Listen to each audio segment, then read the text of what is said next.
Excuse me, I love you. Who starts a conversation like that? Nobody but I do. But you are not a picture. I can cut you up or hide you. I'll get you on my mind. I try to. Hello everyone, it's Herlina, and today I'm gonna be reviewing the new Sultry palette from Anastasia Beverly Hills.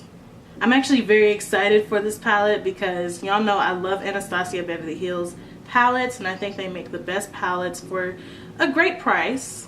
Now, one thing I noticed is that this palette actually costs $45, unlike the rest that cost $42. I'm wondering why, you know, there's a $3 difference, but it doesn't bother me, so I'm good. So right here, this is what the palette looks like. You know, it's just glittery and, you know, with the bronze glitter, very, very eye-popping. It's obviously different from the others. You know, the others you have that other material. I forgot what this material is called. I was about to say Velcro. This is not Velcro. But it's definitely different material, different font. Now, some people are saying that this is like Soft Glam 2.0, and I can kind of see where they're coming from with that, because this is what the Soft Glam palette looks like. And let me reveal what the Sultry palette looks like. These are the colors for the Sultry palette. Now, when you put them together, they do look a little similar. Only thing is, this is more cool toned and this is more warm. I don't really have a problem with that because you rarely come across any cool toned palettes. It's like every other palette release is just warm, warm, warm with a splash of blue, warm, warm, splash of pink, and then you got, you know, the rosy tone palettes. You know, you rarely see the cool tone palettes, you know, the ashy palettes. And this is clearly what you get from this palette. You clearly get more cool toned colors, and I'm excited to see what I could do with them.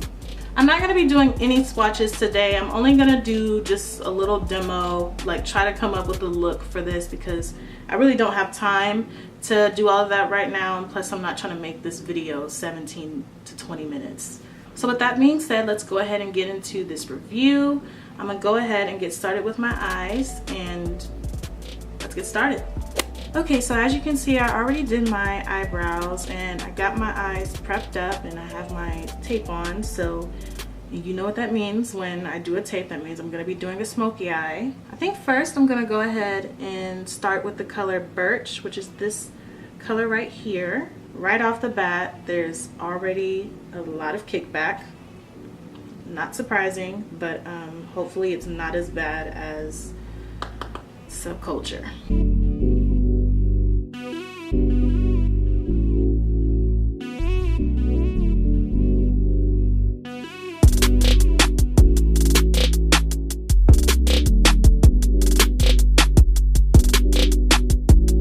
Now that we have that put on, I'm now going to take the color Twig, and I'm going to use that as, oh my goodness, this is very powdery. I don't know if you can see it, but I'm not even tapping it that hard, and it's always, I mean, it's already coming off super powdery. Oh my goodness. This is not good. This is not good. I'm just going to be putting the color right on top of Birch.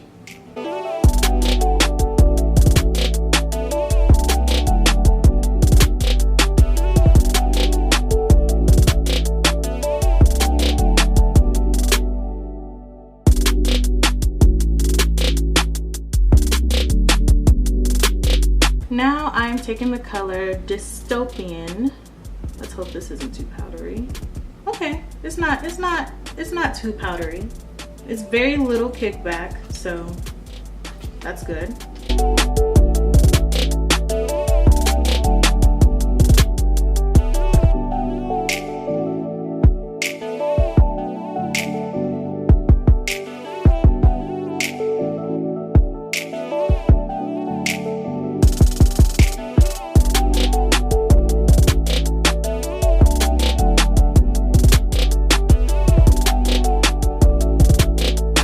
Right now I'm going to go ahead and cut my crease, and you know how this goes. Sometimes it succeeds, sometimes it fails. Let's just hope it doesn't fail this time.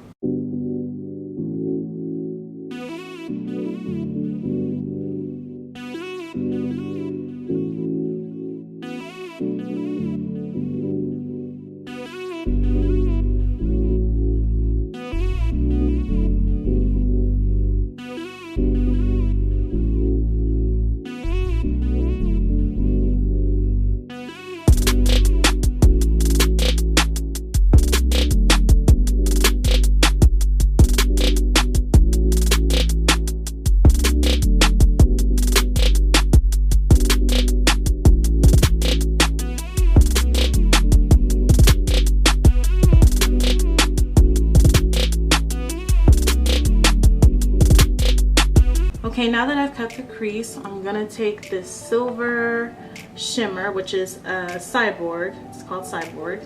So this is hard to pick up.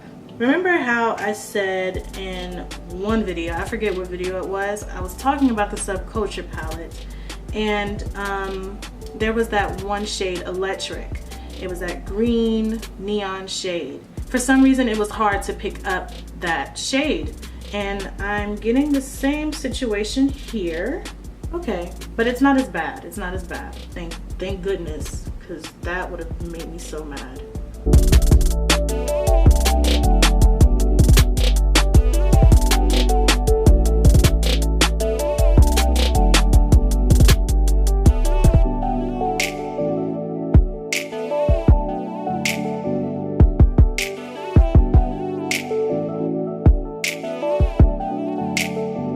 Now I'm gonna take the color Ember and I'm gonna kind of put it on the end of the cut crease.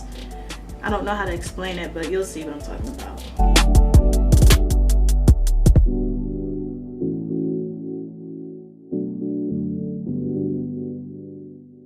While doing this, I'm making sure that I blend as much as I can because you do want this to look smooth. Now I'm gonna take the color NIOR, which was also featured in the Soft Blend palette, and I'm gonna go ahead and put that on my outer corners.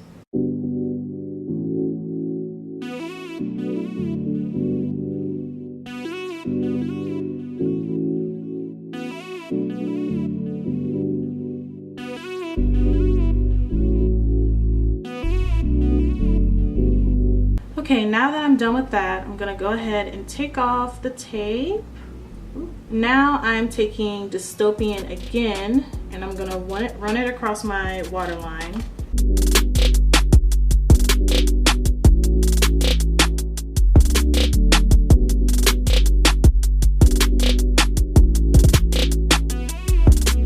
Now I'm pretty much done with my eyeshadow, so I'm gonna go ahead and get started with the liner.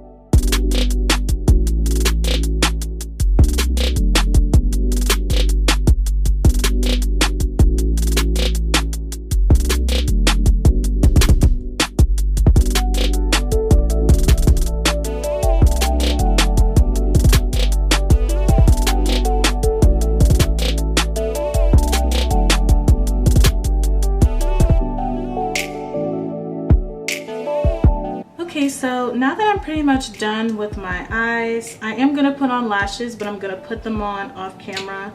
And I'm also gonna finish the rest of my makeup off camera because this is only a demo for, you know, the Sultry palette. So I'm just gonna go ahead and finish my makeup and then I will be right back with you guys. Okay, now I am done with my makeup and I know my eyeshadow does look a little different. I did add some glitter shadow, liquid shadow onto the lids because I don't know, it was just looking so basic, so I felt like putting something on it to make it more, to make it pop, you know, to make it stand out. I ended up using one of Stilla's liquid eyeshadow and I used the shade Smoky Storm. So yeah, that's what I put on top. That's the only thing that's different about my eyeshadow. I probably should have filmed me doing that, but I honestly just didn't feel like turning on the camera. Like, I'm sorry I'm being so lazy, but yeah, that's what I used to make it, you know, shine. So this is the finished product of my makeup.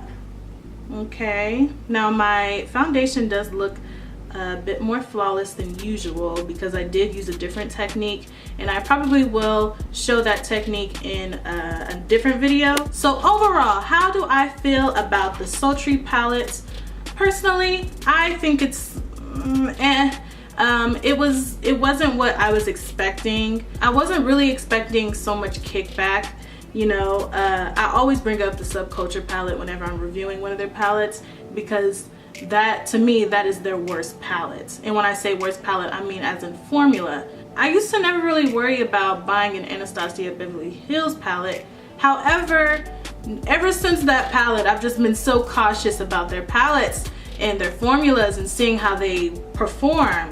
When it comes to performance, I would give this a 7 out of 10 because I do think that the shadows were pigmented, and I do think that they weren't like easy, like beginner easy to work with, but you know, because I know what I'm doing, they weren't too hard for me to work with. It's just there were a few things that made it a little difficult, like the kickback and the fact that the shadow that I used for my cut crease, the fact that that shadow, you know, was a bit hard to, you know, it was hard to get the product onto the brush because, you know, I felt like I have to really scrub to get the product. However, the Ember shadow that I used, that shadow performed well. I thought it came out like a normal shimmer shadow, you know, normal ABH shadow. So I guess you could say that, you know, these eyeshadows may be a little, what's the word, inconsistent.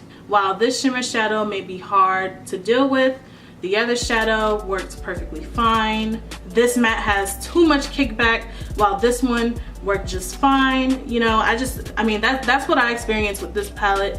And do I like the palette? Yes, I do. I actually like it a lot, and I feel like I can come up with a lot of looks with this color scheme, especially because it is cool toned, and I'm excited to work with cool tone shadows. I'm so used to warm, and you know, you guys know what I do. Now, would I recommend this palette to somebody of my skin tone?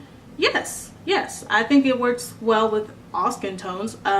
Definitely brown skin, dark skin. I do think that it works very well with all skin tones. So yes, I would recommend this. Now, what is my overall rating of the palette? I would definitely give it an 8 out of 10 because I do like the color scheme, and I think the shadows are very pretty, and it wasn't too difficult to work with. However, there were some shadows that were, and it's kind of a little inconsistent. So you lost 2 points, ABH. I still love you though. Still love you though. Oh, also the price. Why did y'all add $3 to the price? Is it because of the glitter? How much did the glitter cost for the box and for the product? Like what? Like, did nobody ask y'all to put some damn glitter on the palette? Y'all could have just done, you know what I think y'all should have done? I honestly think that this should have been like a cream beige color. Y'all should have had this be a cream beige, have sultry, and you know, keep it, you know, pretty much like the rest, keep it up like this. If you guys were going to use a glitter themed palette, then I think that that's what you should have used this design for, you know, for glitter themed palettes, you know, stuff that pops out. When I look at this palette, when I look at the design and then I open, I just don't see why you guys were like, you know what, we should really go all out with this palette. I feel like it's just a regular cool tone palette, and you know, while it is a beautiful palette, I just think that the design, the packaging is a little misleading. So that is my overall opinion on this palette. Like I said, I give it an 8 out of 10.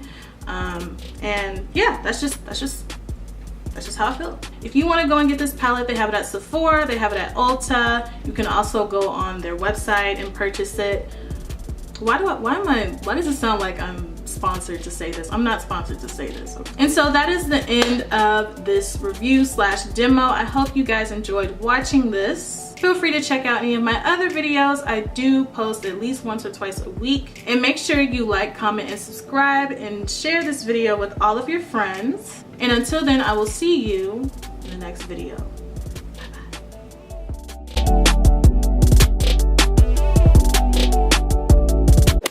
Girl, I'm not trying to do that. Sorry, somebody just texted me and was like, hey, you should be in this pageant at our college. And I'm just like, no, thank you. I'm good.